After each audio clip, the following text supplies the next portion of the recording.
나는 전능하신 아버지 하나님 천지의 창조주를 믿습니다.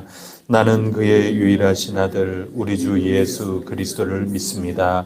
그는 성령으로 잉태되어 동정녀 마리아에게서 나시고 본디오 빌라도에게 고난을 받아 십자가에 못 박혀 죽으시고 장사된 지 사흘 만에 죽은 자 가운데서 다시 살아나셨으며 하늘에 오르시어 전능하신 아버지 하나님 우편에 앉아 계시다가 살아있는 자와 죽은 자를 심판하러 오십니다. 나는 성령을 믿으며 거룩한 공교회와 성도의 교제와 죄를 용서받는 것과 몸의 부활과 영생을 믿습니다. 아멘. 오늘 우리에게 주시는 하나님 말씀 디모데 전서 1장 12절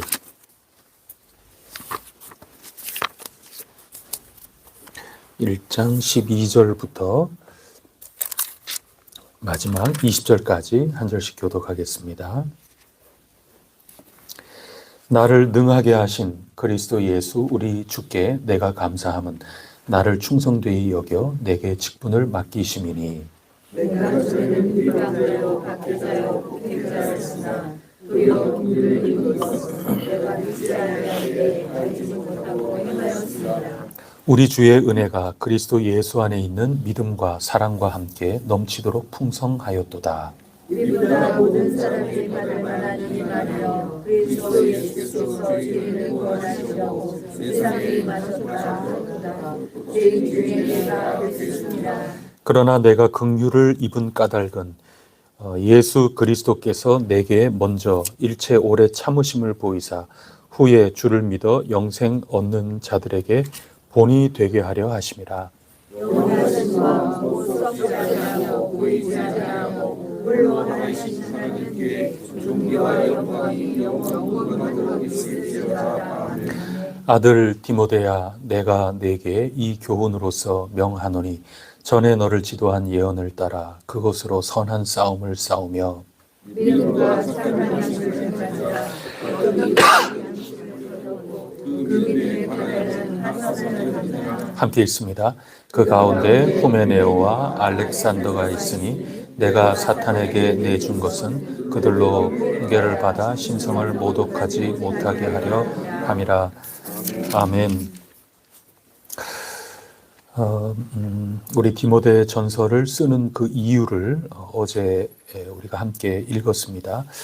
이 에베소 지역의 그 교회에 그만 이 복음이 아니라 다른 교훈, 다른 복음을 가지고 들고 와서 하나님의 이 이루어 나가시는 그 방법, 그 질서, 그거를 따라가지 못하고 오히려 자꾸 변론만 일어나고 자꾸 억측과 또 주장과 서로 말 다툼하는 이런 것들이 자꾸 일어나고 그래서 디모데에게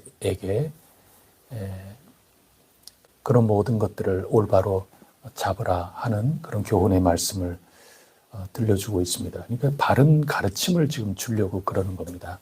그러는 가운데 오늘 사도 바울이 자기 간증을 하고 있습니다. 여러분 간증이라고 하는 게 큰 그 힘이 되는 거죠. 사도 바울이 간증을 함으로써 그런 비복음적인 것들이 주류로서 큰 파도처럼 다가올 때 올바른 이 복음 위에 굳건하게 서야 되는데 간증을 이렇게 해 줌으로써 아 그렇구나 이게 더 확 와닿게 그렇게 만드는 거죠. 그래서 오늘 사도 바울의 간증을 읽게 됩니다. 12절에 보면은 예수 그리스도께 참 감사한다. 왜 감사합니까? 지금 내게 뭐를 맡기셨습니까? 직분을 맡기셨어요. 근데 직분을 맡기신 거 뭐 맡길 수도 있는 거지. 뭐 아쉬운 분이 아쉬우니까 나한테 맡기겠지 뭐 그렇게 생각할 수도 있지 않겠습니까? 나 사용 안 하시면 하나님 뭐 손해지 뭐 얼마든지 그렇게 생각할 수도 있겠죠. 그런데 12절에 보면 특별히 감사할 게 나는 그렇지 못한데 나를 어떻게 여겨주셨다는 겁니까? 정말 신실하고 성실하게 감당할 거라고 하나님께서 여겨주시고 믿어주시고, 여러분, 우리 하나님께서 믿음이 굉장히 좋으신 분 아니겠습니까? 저나 여러분이나 믿어주셨단 말이죠. 참 하나님께서 굉장하신 분이십니다. 사도 바울도 그거를 간증하는 겁니다. 지금 난 그럴 사람이 아닌데 내게 당신의 맡기신 이 일을 감당하게 해주셨구나. 13절에 보면 왜 이게 감사한 일이 되는가 하면, 이전에는 비방자요, 박해자요, 폭행자였다. 그런데 도리어 이전의 나의 모습으로 보면은 당연히 심판이 있어야 되고 회초리가 있어야 되는데, 근데 도리어 내가 긍휼을 입었다 하는 것입니다. 그래서 하나님의 은총을 받아서 사도로서 귀한 역할을 하게 되었다. 하나님께서 긍휼을 베풀어 주신 것은 이유가 뭡니까? 내가 믿지 아니할 때에 알지 못하고 행하였기 때문이다. 내가 몰라서 그렇다 하는 것입니다. 그래서 여러분, 이게 이제 자기 간증인데 사도 바울이 그렇게 해석을 한 거죠. 내가 정말 몰라도 한참 몰랐구나. 내가 모르는 게 너무 많이 있었구나. 하나만 알았구나. 또 둘밖에 몰랐구나. 셋이 있다는 걸 몰랐구나. 내가 모르고 한 그것에 대해서 몰라서 네가 그랬구나 하면서 하나님께서 은혜를 베풀어 주셨다. 용서를 베풀어 주셨다 하는 것입니다. 긍휼을 베풀어 주셨다. 여기 긍휼을 입었다 하는 건데, 이거는 말 그대로 옮기면은 하나님 은혜죠. 자비의 대상이 됐다 하는 그 얘기입니다. 여러분, 이거를 우리가 꼭 기억을 해야 어디에 빠지지 않느냐 하면은,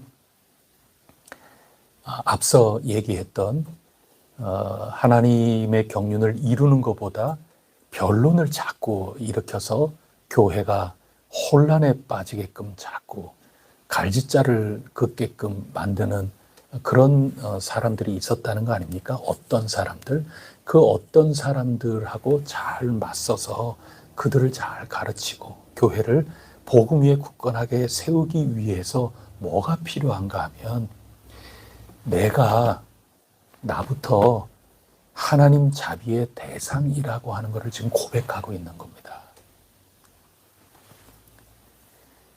이게 각자 고백이 되지 않으면 끝없는 신화와 또 족보에 창념해서 끊임없이 변론을 하다가 하나님께서 이루어 가시려고 하는 그런 모든 그 이루음을 이루기보다는 엉뚱한 길로 자꾸 가서 마귀 좋은 일만 하게 된다. 그 이야기를 지금 하고 있는 겁니다. 여러분, 우리가 늘 생각하는 것처럼 어떻습니까? 천국에 가면은 제일 놀라는 게 뭐라고 그래요? 그 무엇보다도 내가 여기 이렇게 와 있다. 거기에 가장 놀라야 되는 거죠. 여러분, 우리가 하나님 은혜의 대상이라는 것을 절대로 놓치지 마시기 바랍니다. 그러면 혜성교회는 행복한 교회가 되고, 단지 우리만 행복한 그런 게 아니라 그 행복이라는 게 하나님의 경륜을 이루는데 도구가 된다. 그 뜻이죠.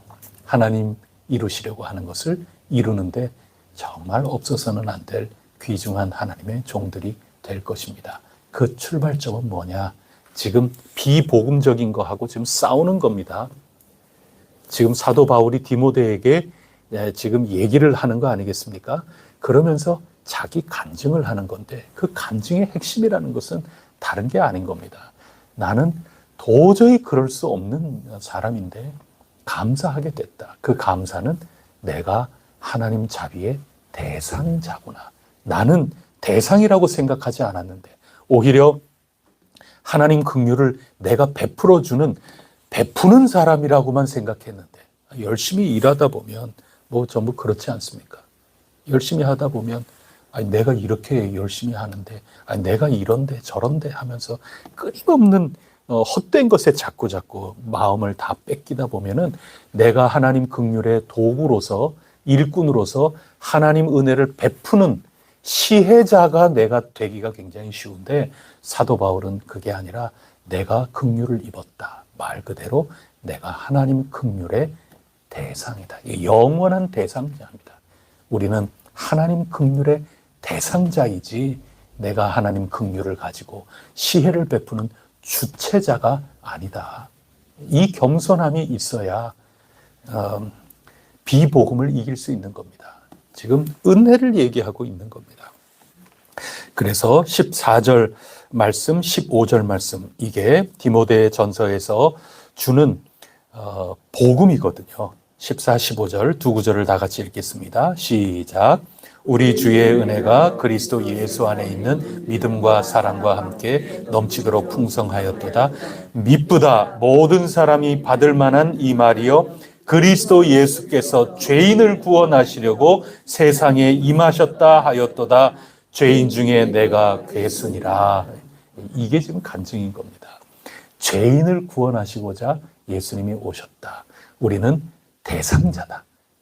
끊임없이 내 사는 동안 하나님 긍휼의 대상자일 뿐이지 다른 아무것도 아니다. 이것을 간증하고 있습니다. 죄인 중에 내가 괴수다, 이렇게 이야기하고 있지 않습니까? 여러분, 이 세상에서 제일 죄 많은 사람이 사도 바울입니까? 자기 간증이죠. 자기 간증인 겁니다. 여러분, 그러면 여기에서는 지금 죄의 질을 따지는 거 아닙니다. 자기 자신이 볼 때는 자기가 괴수라고 하는 거지만, 지금 사도 바울의 죄가 다른 사람들하고 여느 다른 주님의 일꾼하고 지금 그거 비교해가지고 어떻게 될까, 지금 거기에 목적이 지금 있는 게 아니거든요. 그러면 죄인 가운데 괴수다 할 때 그 괴수라는 말이 뭐냐 하면 제일 앞서 있다는 얘기거든요. 대장이라는 겁니다. 제일 앞서 있다. 제일 먼저다. 그 얘기입니다. 그러면 죄인 가운데 내가 제일 앞서 있구나. 지금 그 간증입니다.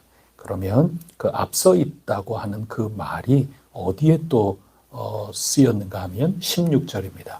16절 보면 그러나 내가 긍휼을 입은 까닭은, 자 보세요. 내가 대상자 아닙니까? 긍휼의 그 긍휼의 대상인데, 그 대상도 내가 뭐 대단해서 대상자가 된 게 아니고 예수 그리스도께서 내게 먼저 일체 오래 참으셨기 때문에 그래서 대상자가 됐다는 거거든요. 근데 여기에 내게 먼저라는 말이 나오지 않습니까? 이 똑같은 낱말입니다. 자, 보십시오. 내가 고백하는 겁니다. 내가 어떻게 천국에 이렇게 왔지? 여러분, 거기에서 내가 놀라야 되는 거거든요.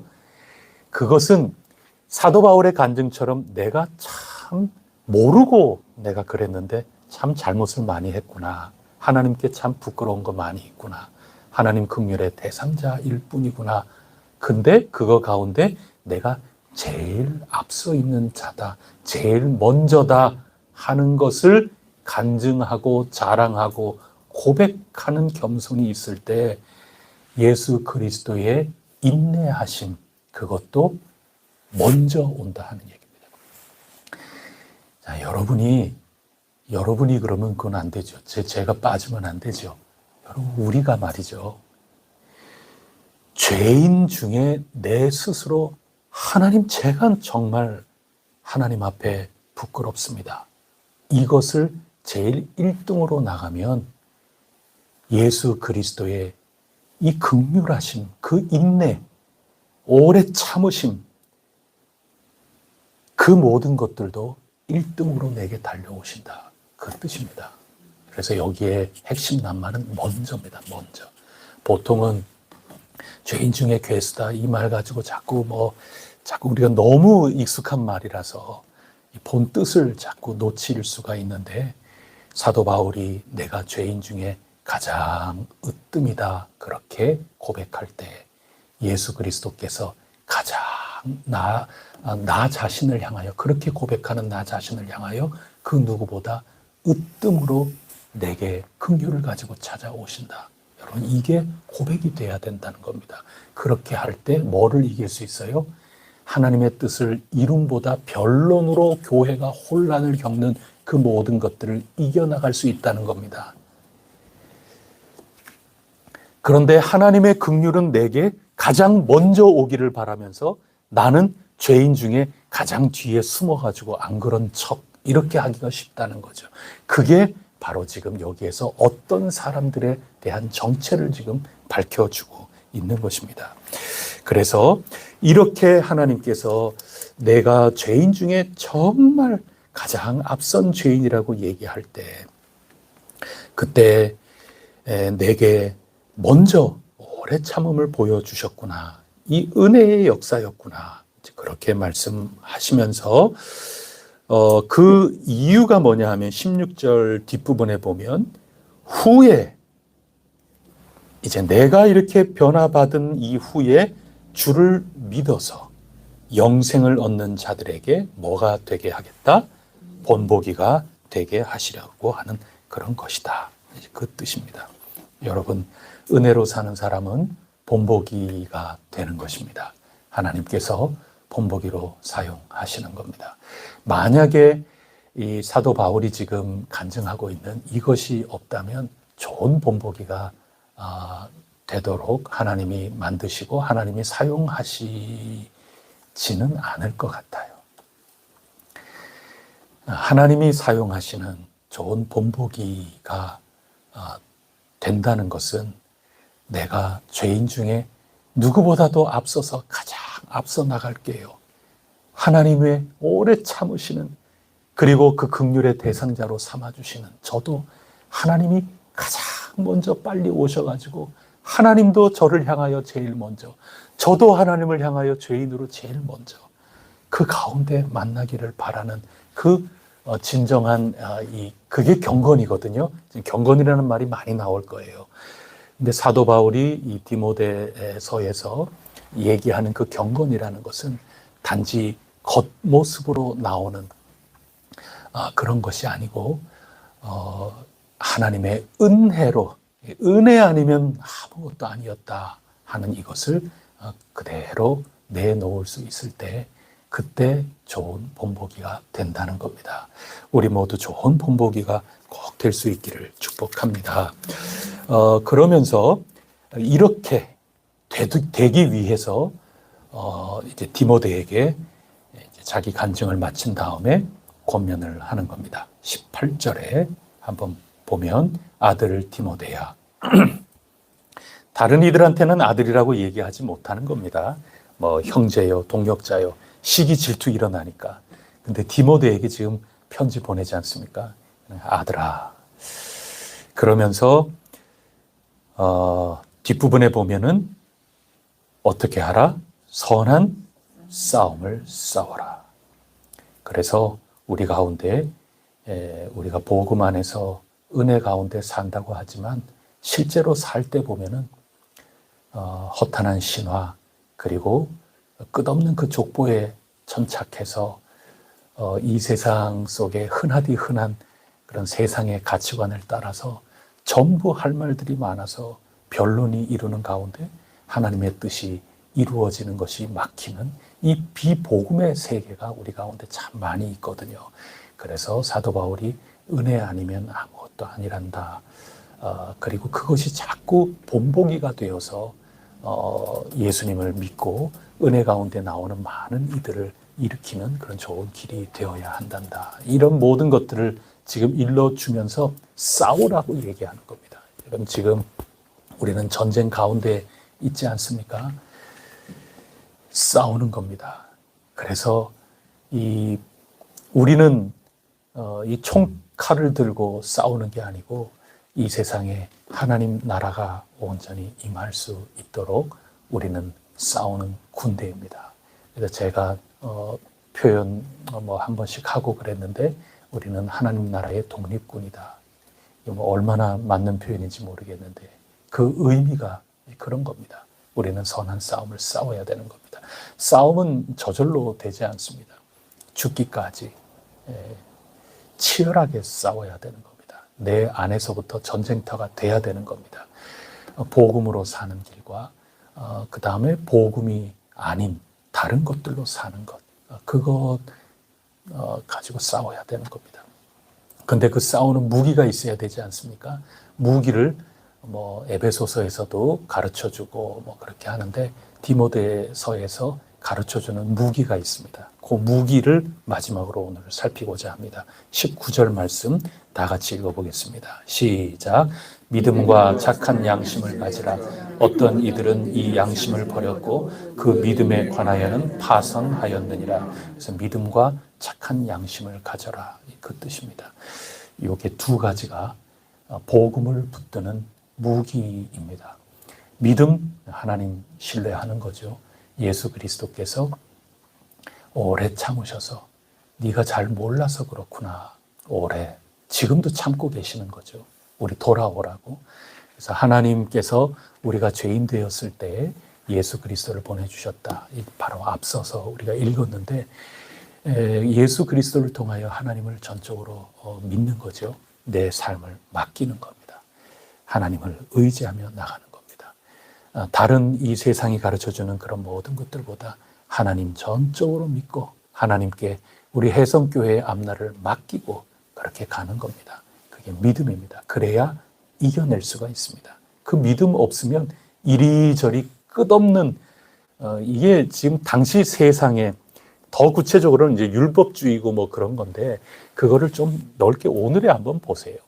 당시의 세상에 많은 주류거든요. 오늘 이 세상에도 얼마나 많은 것들이 우리를 이렇게 이끌어 가려고 그러는지 모릅니다. 여러 많은 것들이 아주 우리를 매력적으로 유혹하고 그렇게 하죠. 그런데 끌려가는 게 아니라 하나님 전적으로 신뢰하고 나의 앞길, 우리 가정의 앞길, 우리 교회의 앞길, 대한민국의 앞길, 우리 하나님의 그 긍휼하심 가운데 있다. 확고하게 신뢰를 하고 나아가는 거, 그거 굉장히 중요한 겁니다. 그거 아니면 이겨낼 수가 없어요. 이기는 것 같지만 다 끝없는 이 신화와 족보 따라다니는 그런 일이 될 수 있다는 겁니다. 이게 무기입니다. 믿음. 두 번째 무기가 선한 양심입니다. 양심이라는 건 마음 아닙니까? 마음에서 뭐가 일어나는가 하면 뭐든지 올바르게 사고하는 겁니다. 그게 성경에서 마음이죠. 올바르게 사고하고 여러 가지 생각해내고 분별하고 판단하고 그리고 선택하고 결단하고 이 모든 것들이 우리 양심에 있는 겁니다. 그래서 찬송가에도 양심은 자유 얻었다고 그렇게 노래하고 있지 않습니까? 성도의 신앙 따라서 우리 끝까지 그렇게 나가서 싸우자고. 우리는 양심에서 자유를 얻은 겁니다. 허탄한 신화와 족보, 이 세상 그럴듯한 나의 마음을 빼앗아서 염려하고 두렵게 만드는 그 모든 것들, 그런 거에서 자유를 얻어서 이 믿음 가운데 올바른 결단을 해 나갈 수 있다는 겁니다. 그래서 여러분 지금 바울이 디모데서에서 얘기하는 경건이라는 거는 나는 믿음이 정말 좋아 그렇게 하면서 기계적으로 살아가는 것을 뜻하는 게 아니에요. 지금 에베소 교회는 열심히 제자 훈련하고 열심히 신앙생활하고 그런 가운데에서 믿는다 하지만 그 교회 안에 어떤 일이 벌어졌는가 하면 족보는 이렇잖아. 아니 신화적인 이 세상에 지금 이런 건 그렇잖아. 그런 거니까 우리 예전에 다 이렇게 해왔잖아. 그러는 겁니다. 그래 거기에 따라서 끊임없이 그래서 겉모습으로 경건한 것이 그 뒤에 이제 나오지 않습니까? 경건이라는 것은 겉모양이 아니라는 겁니다. 기계적인 순종이 아니에요. 선한 양심이 있는 겁니다. 그래서 내가 하나님을 전적으로 신뢰하고 확신하면서 내 올바른 결단이 이루어져야 되는 겁니다. 올바르게 분별을 하면서 내가 결단해 나가는 이 두 개가 있어야 비복음을 이겨나가는 겁니다.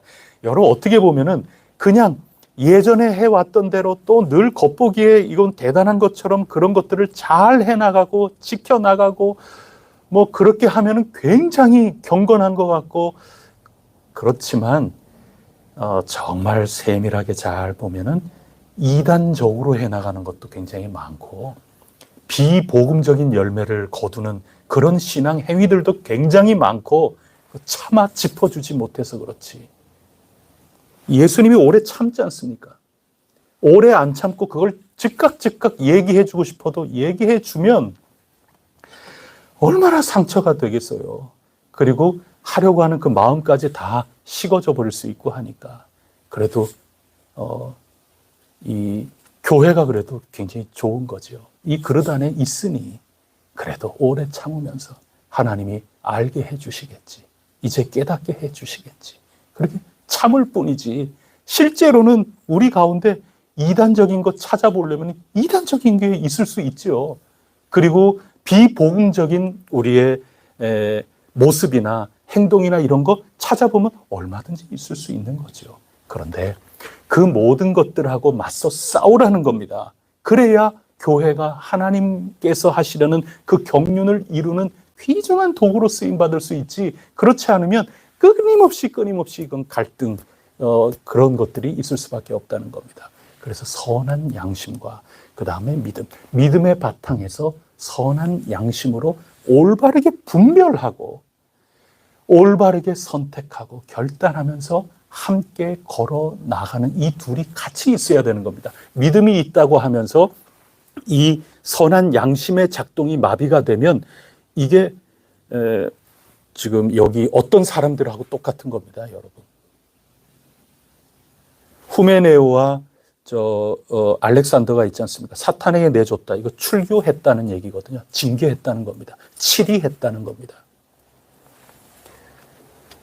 그래서 이 치리라는 것도 이제 여기 현실적으로 교회 안에서 굉장히 지금 중요한 얘기인데 그 치리한 것은 그들이 망하도록 하려는 것이 아니라 그렇게 해서 그들로 훈계를 받아서 몰라서 지금 이렇게 하고 있었는데 제대로 알고 돌아오라고 치리하는 겁니다.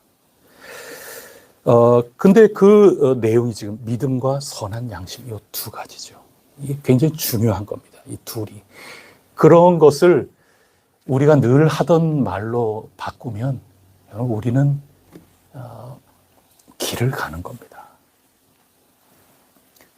우리에게 주어져 있는 이 상황 속에서 오늘 우리가 믿는다면 하나님을 전적으로 신뢰하고 하나님을 전적으로 의지하고 나는 그럴 공로가 아무것도 없지만 하나님 오래 참으셔서 내게 은혜를 주셔서 은혜의 죄인 가운데 제일 으뜸이고 은혜 받은 거에도 제일 으뜸이 될 수밖에 없는 그런 은혜 받은 존재입니다 하고 이야기를 한다면 믿음에 대한 얘기인 거죠. 그렇다면 그 믿음을 가지고 오늘 이 상황 속에 우리 어떻게 해야 될까 하는 것은 답이 따로 있는 게 아니에요. 선한 양심을 가지고 이 선한 양심이라는 것은 양심이 작동한다는 겁니다. 양심에 털이 난 게 아니라 하나님 은혜 안에서 올바르게 내 지금 서 있는 이 자리에서 분별하고 이 믿음 위에서 잘 살펴서 우리가 걸어가야 될 일을 여기에서 한 걸음 한 걸음 같이 그래서 이제 우리 어떻게 할까요? 이걸 자꾸 물어야 된다니까요, 여러분. 내가 가지고 있는 주관적인 어떤 그런 거, 그 다음에 어떤 법, 세상의 이치는 이런 거야. 내가 가지고 있는 이 모든 것들, 그게 허탄한 신화와 족보 이런 거 아니겠어요? 그런 모든 것들, 옛날 그런 것들을 가지고 그대로 해야 된다든지, 그걸 가지고 오늘 뭐 어쩌고저쩌고 지금 그게 아니고, 우리가 함께, 자, 여기 섰으니 이제 우리 어떻게 할까요? 이거를 물어야 된다니까요.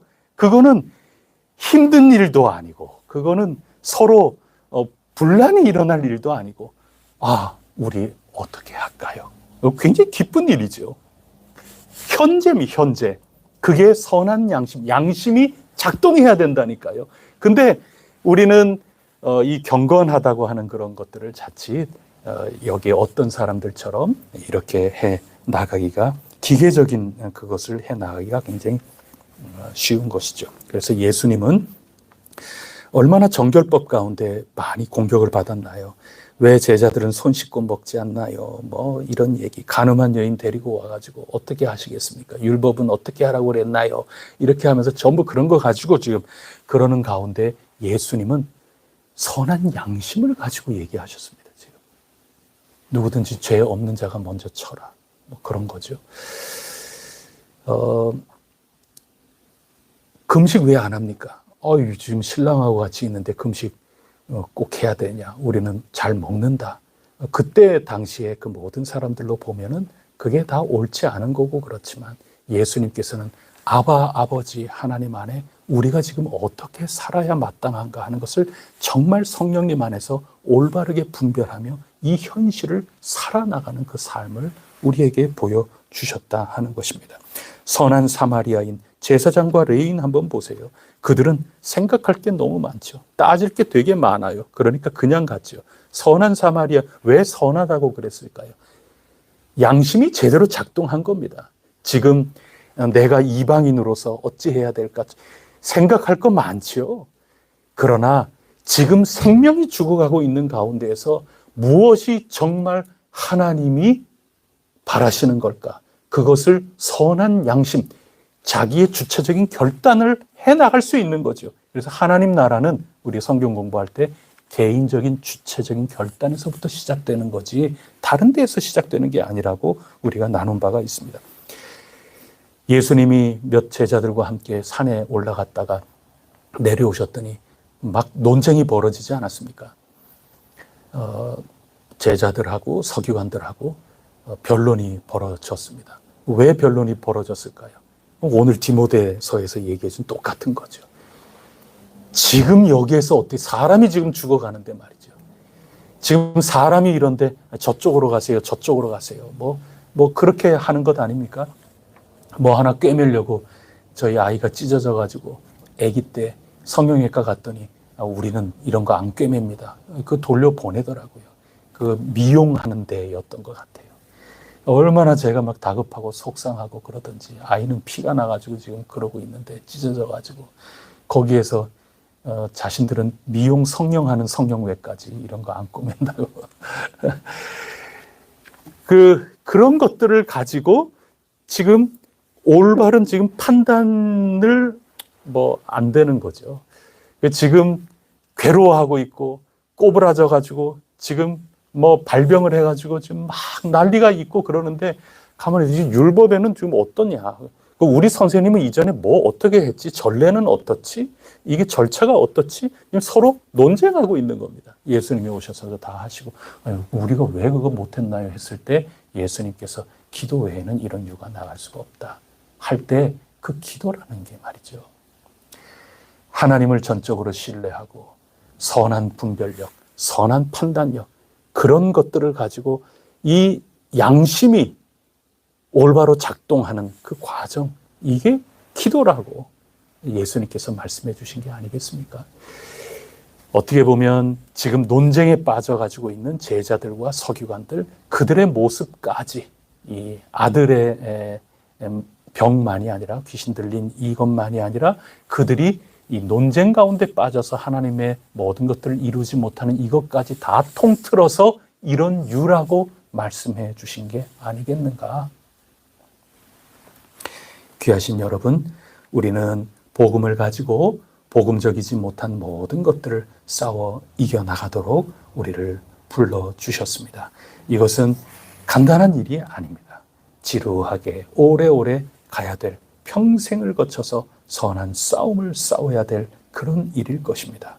믿음이 굳건하게, 그리고 착한 양심, 이 양심이 제대로 잘 작동해서 굳센 믿음 바탕 위에 서서 성령님 안에서 올바르게 분별하고 올바르게 사고하고 올바르게 성찰하고 올바르게 결단하며 나아갈 때 성령님께서 그런 삶 속에 크신 은혜와 열매와 복을 우리에게 내려주실 것이라 굳게 믿습니다. 이제부터는 그 현재입니다. 선한 양심에 따라서 이제 구체적인 일들을 이제 내일부터 해서 이게 뭐 다른 데가 아니라 지금 현재 있는 문제 하나하나를 짚어주면서 이제 디모데에게 조언을 하게 될 텐데 한 가지 한 가지 읽어나가면서 우리가 하나님 은혜를 더욱더 누리기를 바랍니다. 기도하시겠습니다. 하나님 아버지, 저희들이 죄인임을 고백할 때 하나님께서 은혜를 베풀어 주십니다. 저희들이 먼저 죄인 가운데 가장 앞장서서 그것을 고백하고 간증할 때 주님께서도 먼저 인내해 주시고 먼저 그러한 저를 향하여 달려오고 계심을 저희 모두가 확신하게 하옵소서. 그것으로 말미암아 싸워 이겨나갈 수 있게 하여 주시옵소서. 저희들 가운데 예수 그리스도 은혜의 그 믿음 흔들리지 않게 해주시고 하나님께 전적으로 저희들의 삶을 내맡기며 평안을 누리게 하여 주옵소서. 그 믿음 가운데 하나님께서 저희들에게 주신 양심이 잘 작동케 하옵소서. 다윗은 정한 마음을 창조하고 이 새롭게 해달라고 간절하게 기도하고 주님께 매달렸나이다. 하나님, 다윗에게 얼마든지 해 나갈 수 있도록 주신 그 삶 가운데 그는 그릇되고 잘못된 죄악의 길을 선택하여 양심이 마비된 적이 있었나이다. 오 하나님이시여, 굳센 믿음을 가지고 있는 것만이 아니라 저희들이 잘 분별하고 현 상황 가운데 저희들은 이제 어떻게 나가야 할까요? 함께 더불어 공동체로서 한 걸음 한 걸음 걸어 나아가 올바른 양심으로 올바른 것들을 결단하고 선택하며 나아가게 하여 주시고 그리하여 하나님께서 저희에게 예비하신 귀중한 은혜의 선물들, 열매들을 풍성히 누려나가게 하옵소서. 믿음이 잘못되지 않게 하옵소서. 양심이 마비되지 않게 하옵소서. 기계적인 것이 아니라 성령님과 함께 살아 역동하는 삶을 저희 모두가 살아나갈 수 있도록 날마다 박수 쳐주시고 격려하여 주시옵소서. 이 모든 말씀 우리 주 예수 그리스도 이름으로 간절히 기도드립니다. 아멘. 하늘에 계신 우리 아버지, 아버지의 이름을 거룩하게 하시며 아버지의 나라가 오게 하시며 아버지의 뜻이 하늘에서와 같이 땅에서도 이루어지이다. 오늘날 우리에게 일용할 양식을 주시고 우리가 우리에게 잘못한 사람을 용서하여 준 것 같이 우리 죄를 용서하여 주시고 우리를 악에서 구하소서. 나라와 권능과 영광이 영원히 아버지의 것입니다. 아멘. 주의를 위해서 기도해 주시고 또 믿음이 식어지니 또 바쁘고 분주한 가운데 혹시라도 믿음이 희미해진 이들이 있다면 그들을 위해서 기도해 주시고 우리 혜성교회가 더욱더 경건함의 깊은 곳으로 나아갈 수 있도록 복 내려 주옵소서. 우리 함께 합심하여 기도하고 각자 기도하겠습니다. 하나님 함께해 주십니다. 기도하시겠습니다.